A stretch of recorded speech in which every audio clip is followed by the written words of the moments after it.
Hey guys, Wordiner here, back with another video.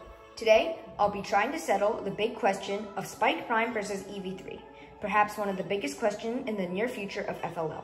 Let's get into it. As a preface, I do have a definite bias for EV3 because it is the system I've used for the longest time. But here are 3 of the reasons I think EV3 is better than Spike Prime for FLL. Number 1, the medium motors. The medium motors have their axles shooting out vertically, which means that you can place them vertically on your robot, which allows for a more compact build, while the Spike Prime axle goes all the way through, making your robot a little less compact.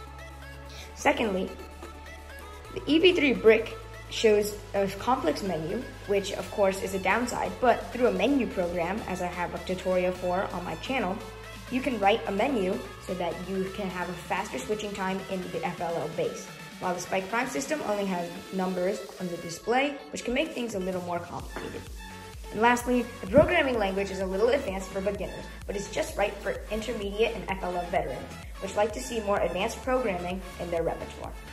However, the EV3 system does have a few downsides. For one, the large motors are very awkwardly shaped, making it hard to incorporate into different robots. Next, the EV3 system only has a few varieties of frames. Most of them are very small. The trouble is you're trying to make a large robot with small pieces, which can get pretty complex. And lastly, it's not exactly beginner friendly in that there are many features that are difficult to grasp for a beginner. But let's get into why Spike Prime is better than EV3. I have a strong distaste for Spike Prime. The programming system is a little weird in that you have to write it vertically, and the motors are a little strange. Large motors, of course, are a big plus because they're less awkwardly shaped and are easy to fit into builds. The sensors are also easily compatible, but the medium motors make your robot so much less compact. Lots of FLL robots this year don't have medium motors on the same side, which of course means you had to place them on opposite sides of the robot using more parts, which just isn't what you like to see. However, there are a few advantages with Spike Prime. For one, it's beginner friendly. And the next thing is that their parts are amazing. Their new wheels are phenomenal in that they're very thin, they have hard treads for consistency, and they come in small and large sizes for your preference. They also come with biscuits, which are useful 90-degree connectors and are much better than the old ones. And lastly, they have large frames, which are perfect for making a box robot. But in the end, my opinion doesn't really matter, and let's get into why. Starting this year, LEGO has stopped the production of the Mindstorms EV3, which of course means they won't be selling any more EV3 systems.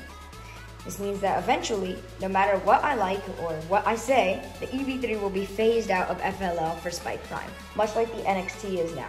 Of course, there'll still be a few EV3 users, and despite the big differences in between the systems, I think that Spike Prime will have a definitely clear win.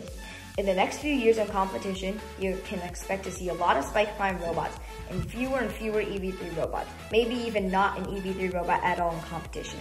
I've been seeing a lot of videos about Spike Prime versus EV3, and of course, I love the EV3 system, and I think it's better than Spike Prime for FLL. I mean, come on, LEGO, you could have just made a better large motor and added a backlight.